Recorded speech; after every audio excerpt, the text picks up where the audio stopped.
ચક્રવ્યૂહમાં અભિમન્યુના નિર્દયી વધ પછી અર્જુને રડતા રડતા શ્રી કૃષ્ણને પૂછ્યું, માધવ, તમે તો ભગવાન હતા. તમે ઈચ્છતા તો એક ક્ષણમાં અભિમન્યુને બચાવી શકતા હતા. તો પછી તમે એવું કેમ ન કર્યું? શ્રી કૃષ્ણએ ગંભીર જવાબ આપ્યો, પાર્થ, હું સૃષ્ટિનો રચયિતા છું, પરંતુ દરેક મનુષ્યએ પોતાના કર્મો અને પોતાના યુદ્ધો જાતે જ લડવાના હોય છે.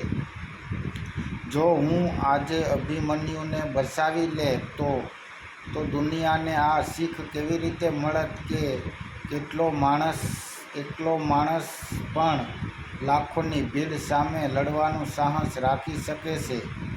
શીખ: ઈશ્વર આપણને મુશ્કેલીઓમાંથી હંમેશા બહાર કાઢતા નથી, પરંતુ તેને પાર કરવાની શક્તિ જરૂર આપે છે.